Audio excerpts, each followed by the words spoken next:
Thank you so much, Paulina, for the presentation. Can everyone hear me okay? So today I'm going to talk about some market trends and San Diego's Climate Action Plan, and it's a great pleasure to be here. I know it's pretty early, so I hope that we have some really exciting topics to discuss, and we appreciate you being here today. And Norm is going to follow with some housing trends. So just to get started, I remember when I was in grad school, I took some classes with some students from MIT, and they were doing global carbon simulation models. This was like 10 years ago, and I remember that at the time, a lot of what we heard is like we cannot surpass 400 ppm of carbon emissions in the atmosphere. And I think a lot of you are probably familiar with some of the statistics, but we have just surpassed 400 ppm. And the scary part is a lot of the things that they were predicting at the time, we are reaching those milestones a lot faster than initially predicted. So things are happening in like the worst case scenario. So we have, for most of you that are here, that are leaders in this industry, you know that that's very much tied with population growth and carbon emissions. So the other thing is, so we really need to be below 350 ppm, and that's why Bill McKibben started the organization 350.org. So it's very critical that we need to really reduce our carbon emissions, and we cannot continue to increase. So some of you probably are familiar with the Paris Agreement and the meeting that happened this year. For the first time, actually, in the many different attempts before, there were 195 nations that kind of got together, and they actually reached some agreements this year. So their goal is to reduce the warm by 2 degrees, but scientists really say that we need to stay below 1.5. So it's very critical that we stay below 2.5. And so here we have like some of the top 5 carbon emission emitters, and I mean US and China are like on top of that list. So the exciting part, I mean on the good side, is that all those 5 top carbon emitters have ratified the Paris Agreement this year, which is pretty incredible. I mean, I remember before we used to say to the US, like, you either lead, follow, or get out of the way, because we were not taking action as a high polluter. So it was really exciting to see. There was a Brazil, I'm from Brazil, so I saw a headline the other day and says, Brazil rectifies Paris deal, joins top polluters in the US and China. So I thought that was kind of funny, but it's good news, but we're not there yet. So we need 55% of global emissions, 55 parties representing 55% of global emissions to ratify the agreement for it to go into effect. As of September 7th, we had 27, which represents 39%. So we're not there yet to really make it binding, but we're moving closer. So just to put it all in perspective today, I mean, we're focusing on buildings and communities, but it's important to understand the impact of buildings in carbon emissions. And I think all of us probably have seen the stats that buildings are 40% of carbon emissions in the US, but I don't know if you have seen this data point. The US, I mean, this is just US buildings. We use more energy, just US buildings, than all of Russia, than all of these countries. The only country that does not use, so we use more energy than any other country besides China and the United States itself. So it's pretty, it's pretty interesting, and it really tells us too that we have a long ways to go in terms of making our buildings more efficient. I remember going to Brazil and they were kind of copying some of our models. I'm like, no, you were doing right before. Do not follow these models, because we are actually pretty inefficient in some of the ways we do things with lots of glass and air conditioner. So in terms of where the US is nationally with like our reduction targets, the plans for the US is to reduce carbon emissions 26 to 30% below 25 levels by 2025. And they hope to achieve that by using existing laws and state action. So that's just to see like where the US is with that. And in terms of like just understanding a little bit globally where we are, this is from a ULI book called The City in 2050. And it's really important for us to understand all these different things that are impacting us. I mean, on water, I think we know the world is getting warmer. Population is increasing, and our water resources are decreasing. Not only that, we have a lot of issues with actually polluting the limited resources we have, even in California, due to fracking and many other reasons. So it's something we really need to worry about. And there's several regions globally that are having major problems with drought, including California. I mean, on the energy side, I mean, we definitely need to move away from fossil fuels. We have the issue of peaking oil, and it's also a huge economic, it's very important also for us to not be dependent on oil and fossil fuels from other countries. From a demographic point, I mean, obviously, population growth, we're expected to reach 9 billion by 2050, 9 billion people. So obviously our resources are not increasing. So it's very important that we do things in a much more efficient way. And there's also the thing with like demographic shifts, huge migrations, people moving to the cities. And we have a lot of like issues with refugees. I mean, there's war that are creating that, but also because of flooding and climate change is also going to have a huge effect on migrations. On the capital market side, there's a huge concentration of capital on very few people, I mean the 1-2%, and so that competition for capital is also a big issue that we have such few people with so much and so many people with so little. On the climate change side, I mean obviously our weather patterns are getting all like out of whack. I mean with not only droughts and fires and bigger weather events, rising sea levels. So all of that we really need to take in consideration as it affects buildings. And from an infrastructure perspective, we have a lot of deferred maintenance, and we need to make major investments into our aging infrastructure. I mean, even for us to enable more renewables and solar, we really need to invest in infrastructure that are going to be able to support that. So in terms of resilience and adaptation, I mean, this is like even San Diego where we're having issues, I mean, major fires. And this is actually a prediction of how sea level rise is going to impact us. So it's very important for anyone that owns real estate, especially if you're on the coast, that you're following that and you can plan accordingly. And so a lot of those cities and communities are preparing for climate change and building their kind of resilience plans and models, which is very critical for them to be able to thrive in with those different changing climate events. So with that, it's very exciting. I mean, for any of you that were involved with the San Diego Climate Action Plan, it's very aggressive, very progressive. I think it's setting a model for the rest of the country and even the rest of the world. But they have 5 key strategies. So 1 in energy and water efficient buildings. Number 2, clean and renewable energy. Number 3, biking, walking, transit, and land use. 4, zero waste, and 5, climate resilience. But the plan has some very aggressive targets. One of them, which I was really excited to see, is they're pushing for 100% renewable energy commitment. So San Diego is the 2nd nation for solar power in the US, which is great. And also the largest city that will run 100% on clean energy. And the plan is to cut 80% of greenhouse gas emissions by 2050. So it's pretty exciting to see that.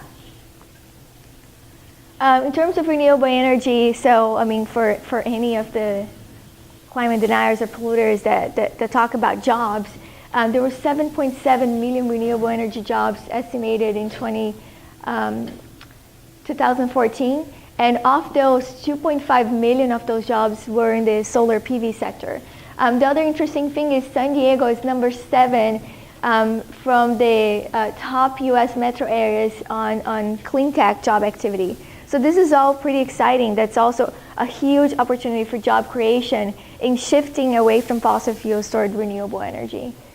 The other thing is that if we really want to cut car trips by half by 2035, which is one of the goals from the San Diego plan, we really need to move away from to driving and more toward biking, walking, transit, and land use. So I mean, in this picture we can see just how much area does it take to move the same amount of people in public transportation and then in cars. So obviously the solution is not going to be adding more freeways, adding more lanes on the freeway. We really need to invest in our public transportation infrastructure. And this next slide, I mean, on the land use perspective, this is mostly of what we have. And obviously this does not help with traffic. This does not support public transportation.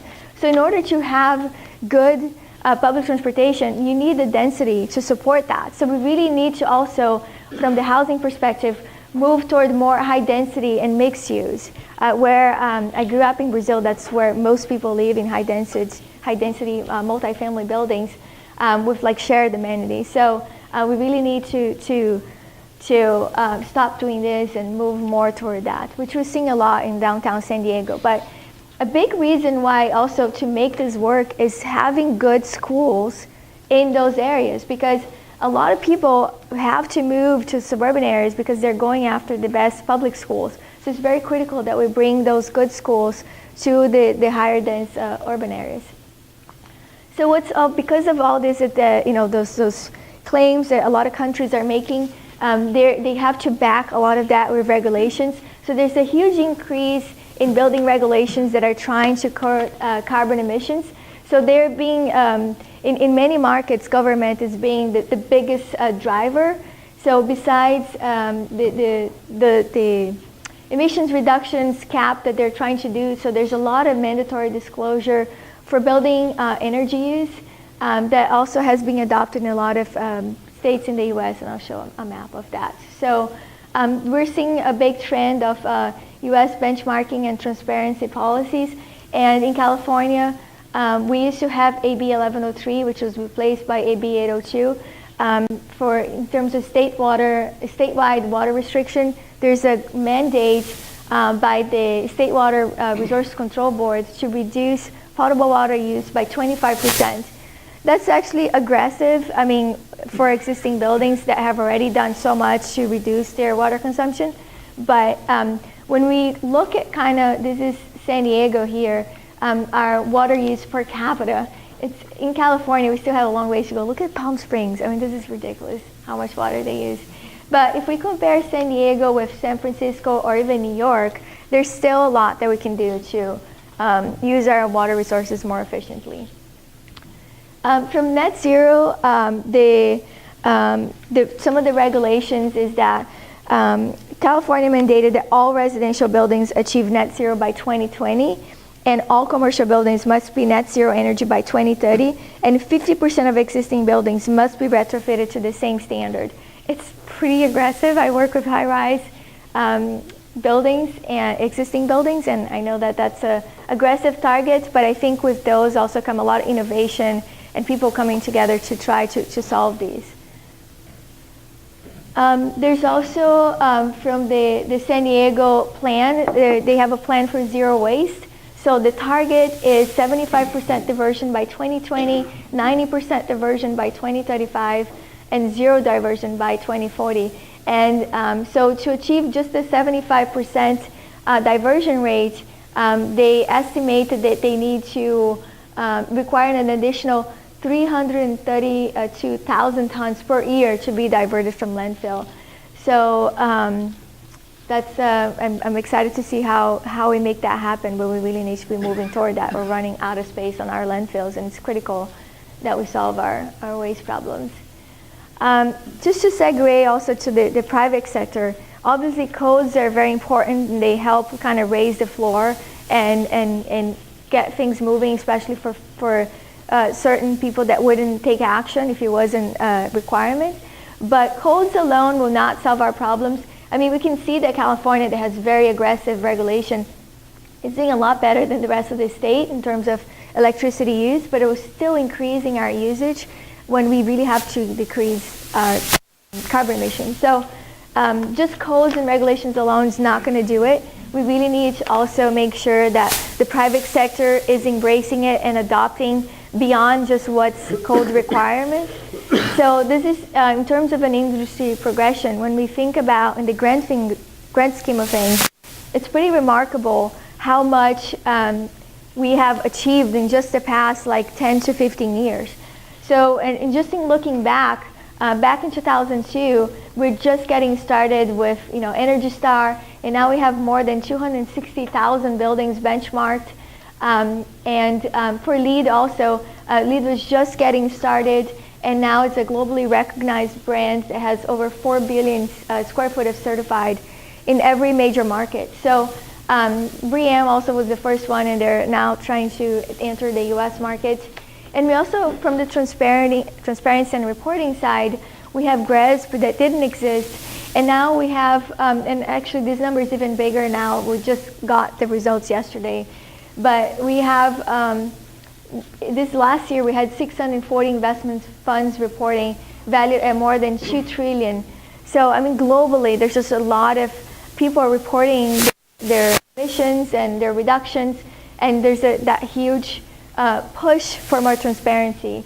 Some of the things that the market drivers we talked about, regulations, obviously the codes and regulations are driving, but there's also a huge investor demand. And I work with 6 large national international portfolio. It's about 2,000 properties, 300 million square feet. And really the reason they're doing is even more because of investor demand. Investors are mandating that they disclose how they're doing, because those companies that are doing more in sustainability are being associated with better management, higher performance, and so it's better for their bottom line. So there's a huge push from investors. And I mean, obviously tenants and occupiers are also demanding more sustainable spaces. And real estate associations, organizations are kind of helping spread the word, so that also helps the market. In terms of like some mega trends for green building, this is from Jerry's latest book, Reinventing Green Building, and I thought this was interesting, except one of the facts I didn't agree with, so I crossed it off. But yeah, but water conservation, obviously, increase of solar power, healthy buildings, performance disclosure, the cloud, existing buildings, more competition, zero net energy buildings, rise of energy efficiency. Makes sense. I mean, we're really seeing those trends. The only one I did not agree with is he said he projects as low down certifications, but I'm working with the USGBC, and I think dynamic plaque is going to do wonders to change the market, because the costs that when we're implementing it's going to be half the price. It's going to be a lot more streamlined. So we expect to see more certifications, but they're going to be easier, so we'll be able to get more market share. So I don't see a slowdown, I see more an automation of certifications, and I'll talk about that too. So in terms of the business case for green buildings, I think a lot of you have seen that, but we really have all the different studies across the board show higher rental levels, lower vacancy levels, lower operating expenses, and I mean the other general benefits like improved well-being for occupants, which it's very important. And also risk management from regulatory drivers and all of that.